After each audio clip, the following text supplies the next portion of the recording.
Mark and I devoted our entire afternoon to this Jeb speech, during the speech and afterwards, and we identified the part where we think he's at his very best. We're going to play that right now. We'll talk about it. Great. I know some in the media think conservatives don't care about the cities, but they're wrong. We believe that every American in every community has the right to pursue happiness. Let's go where our ideas will matter the most, where the failures of liberal government policies are most obvious. Let's deliver real conservative success. And you know what will happen? We'll create a whole lot of new conservatives. Mike, that is not the most powerful piece of oratory in the world, but talk about the message and then talk a little bit about the presentation. Yeah, look, as a predicate for his campaign, as positioning himself as somebody who's electable in a general election while still minding the conservative base, what he's saying is we're going to go after slices of the electorate that haven't been available to the Republicans in the last few cycles. He's doing the speech in Michigan, which is ostensibly a blue state now.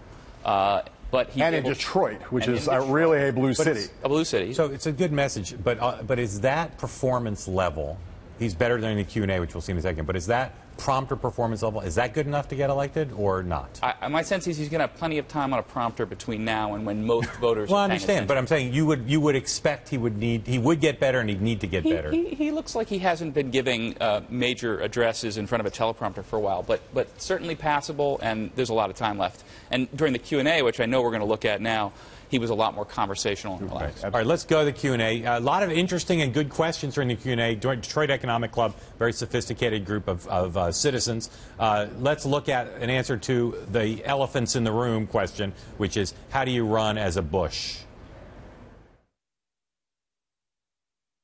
On another level, I know it's an interesting challenge for me, one that I have, if I have any degree of self-awareness, this would be the place where it might want to be applied. And so if I was to go beyond the consideration of running, I would have to deal with this and turn this fact into an opportunity to share who I am, to connect on a human level with people, so people begin to and offer ideas that are important to people, so that when they think of me, they think that I'm on their side, that I care about them, and that the issues that I'm passionate about will help them rise up. I thought that's an awesome answer because it's honest. It's actually what he thinks, and it's basically saying to people, give me a chance. Don't just assume I'm a Bush and that's all you need to know. Yeah, and he's confronting that issue head on. By the way, he's not going to change his name, right? So he has a couple of choices. Look, he talked about the complicating elements of his campaign, right? His name is one of them. He's going to have to not only define himself in contrast with his opponent, whoever that may be, in the primary and in the general election, if he's lucky to make it that far. But he's going to have to define himself in contrast to his brother and his father, right? Well, right.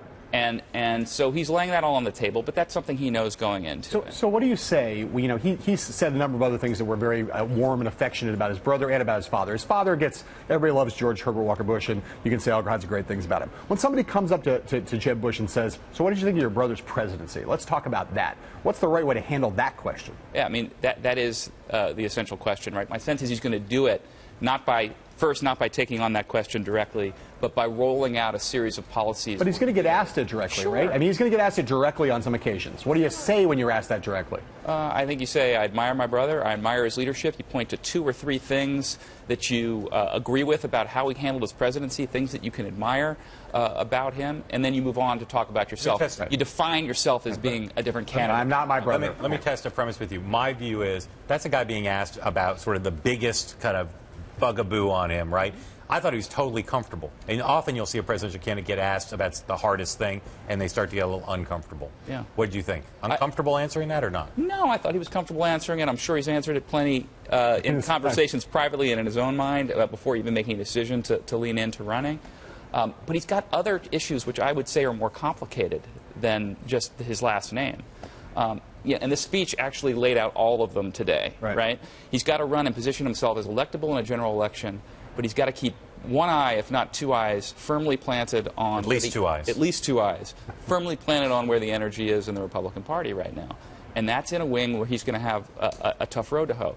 He did that in part today by taking shots at liberals, which he can do because he believes it. Sure, and he rhetorically at least defined himself as a conservative. I also noticed today they confirmed that he's going to Iowa, which is a place people would have said, well, you're going to run your campaign in former battleground states only. But this is tough. Look, if he can navigate that line, if he can win the nomination, get enough support among conservatives to be competitive and win the nomination, and still maintain his viability as a strong general election candidate, right, then he will be a formidable force. We got a third clip to play. He was asked in Q&A about the potential for a big Republican scrum, and he answered in a way that's quite interesting. And I think, one way or the other down the road, we're going to look back at this answer and say that there was something important historical that happened today with this answer. So let's play that tape. I think this time around there's a couple of things that will help Republicans. One, the desire to win. It's lonely sticking your head through the White House gate. I'm wondering what's going on. 8 years in exile is a long time. And so I think there will be some discipline to be able to recognize how important this race is for the future of the country. If I go beyond the consideration of the possibility of running, I hope I have the discipline not to turn back and get into the food fights that seem to have been prevalent on both parties, by the way. This is not just uniquely Republican. We shall see. That is an answer that shows both introspection and some sense of perspective, but not necessarily, but not an aggressive killer instinct. Just talk about what you read in that. Read the Dow of that statement. First of all, I wish him luck with that. I mean, at some point he's going to be standing up on a stage with 15 other candidates at this point. He's going to be in the scrum, and he's going to have to be able to do the give and take, right? And activists will want to see that in order to make him the nominee. He can't run this entire campaign standing up on a stage behind a teleprompter delivering policy speeches. Can he run the whole thing without ever attacking another Republican? Is that possible? Well, as always, it depends what you mean by attacking, right? You can't run this campaign without defining. Speaking out in contrast, saying what Rand Paul said is a bad idea. Can he simply talk about his own agenda, or does he have to contrast with others to win? Sure. I mean, with independent expenditures and third parties out there delivering the negative message, he can essentially try to run above the fray. But there will be moments where he has to get into the back and forth with another candidate, not on the airwaves, not through social media, but directly one-on-one. Today, you think he's the most formidable general election candidate the Republicans have, correct? Yes, I think he is. Who would be second?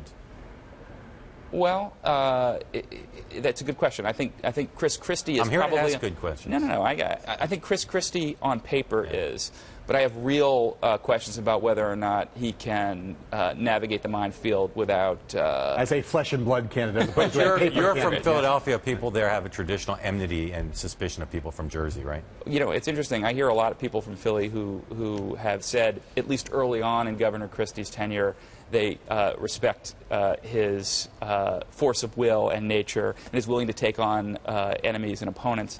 Not so much anymore. He's lost some. I'm going to make sure Chris Christie does not have your address.